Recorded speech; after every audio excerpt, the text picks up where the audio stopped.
ঠাকুরপোর কালো অতীতের কথাও আমাদের মাথায় রাখতে হবে। তার জন্য এমন একজন পাত্রী আনতে হবে যার মুখ দেখে সবাই মুগ্ধ হয়ে যাবে, যে হবে করুণার আধার, যে হাসি মুখে নাটোরের রাজ পরিবারকে ভালোভাবে সামলাতে পারবে। দাদা, ওই তো ঠাকুরপো এসে গেছে।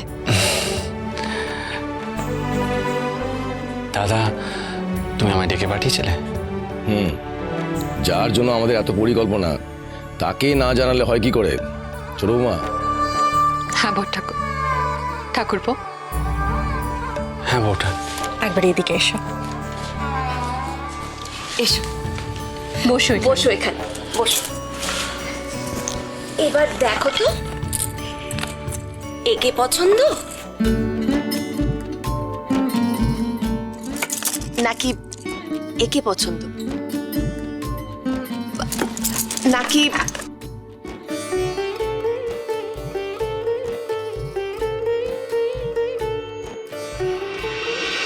একে পছন্দ?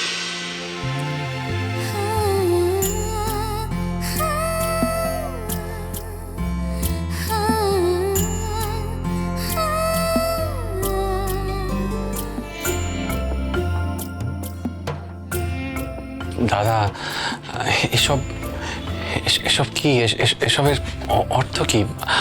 আমরা ঠিক করেছি এই মেয়েদের মধ্যে একজনের সাথে আপনার বিবাহ দেব।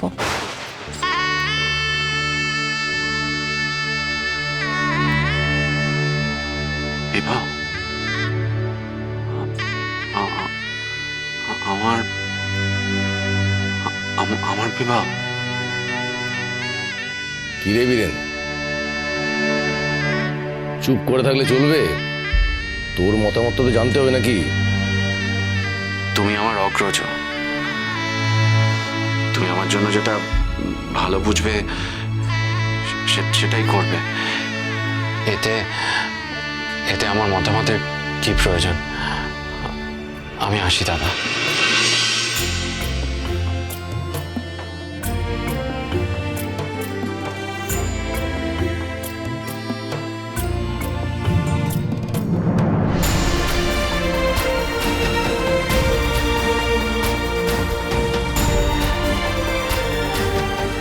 তহসিলদার মশাই, এই মেয়েটিকে কার ছবি এটা?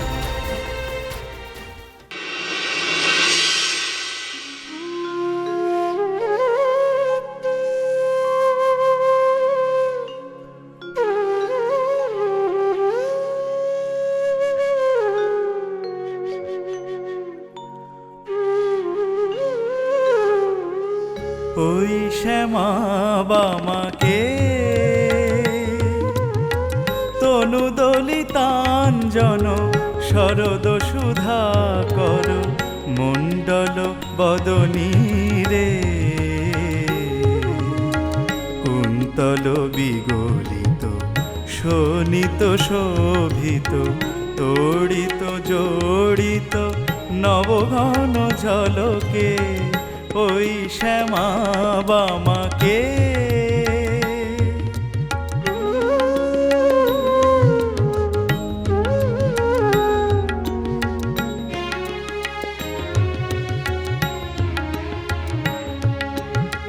বিপরীত একই কাজ লাজ ছেড়েছে দূরে, ওই রথরথি গজ বাজি বয়ানে পুরে। বিপরীত একই কাজ লাজ ছেড়েছে দূরে, ওই রথরথি গজ বাজি বয়ানে পুরে। মম দল প্রবল সকল হত বল, মম দল প্রবল সকল হত বল। চঞ্চল বিকল হৃদয় চমকে ওই শ্যামা বামাকে।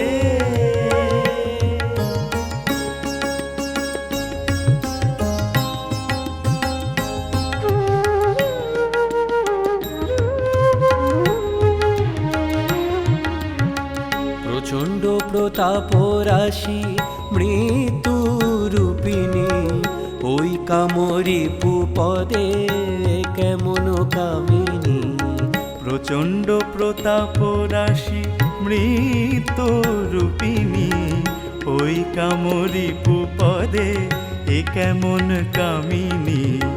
ভীম ভবার নব তারুণ হেতু, যুগল চরণ তব করিয়াছি সেতু।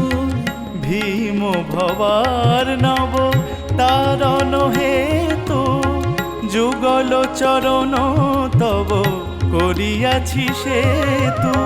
কলয়তি কবিরাম প্রসাদ কবিরঞ্জন, কুরু কৃপালেশ জননী কালীকে, ওই শ্যামা বামাকে। তনু দলিতাঞ্জন শরদ সুধাকর, মণ্ডল বদনী রে,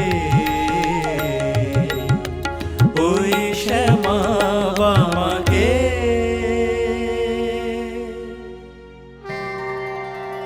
বড়ুয়া,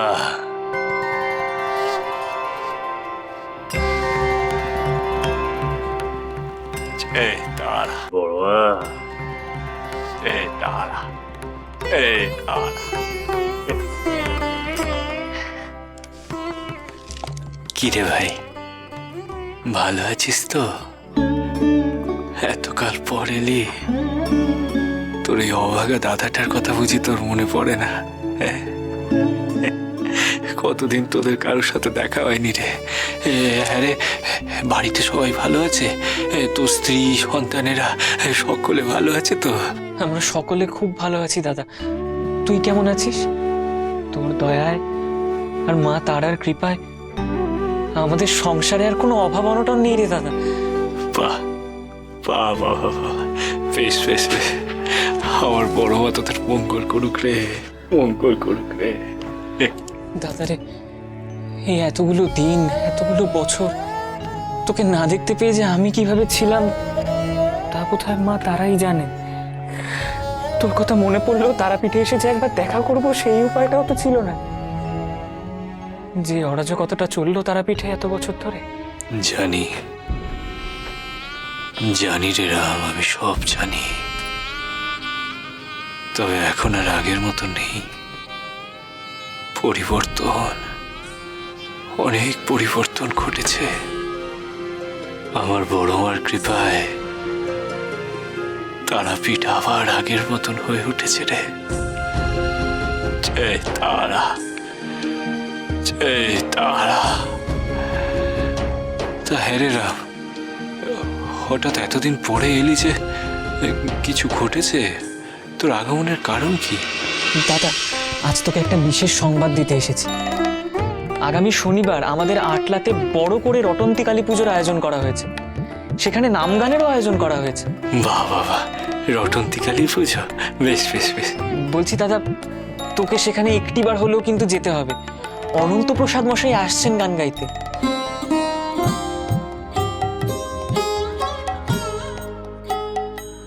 অনন্ত প্রসাদ? হ্যাঁ হ্যাঁ, আমি সেই গাইয়ের কথা অনেক শুনেছি বটে। হ্যাঁ, বেশ তো বেশ তো, আমি তাহলে আটলা যাবো, নিজের কানে তার গান শুনে আসবো ক্ষণ। হ্যাঁ, তাহলে ওই কথাই রইলো দাদা, আমি বরং শনিবার দিনকে এসে তোকে নিয়ে যাব, কেমন? বেশ বেশ বেশ। তাহলে আজকে আমি উঠি। এখনই চলে যাবি? এই তো এলি। হ্যাঁ, আসলে আটলায় কিছু কাজ পড়ে রয়েছে, সেই কাজগুলো আমায় করতে হবে।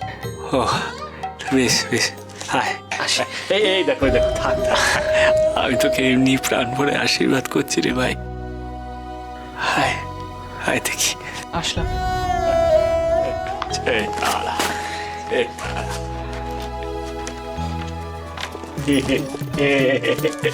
কি আনন্দই না হচ্ছে। রাম বলে গেল আগামী শনিবার, মানে হাতে তো আর বেশি সময় নেই, ওই মাঝে 2 দিন, আর তারপর তো সেই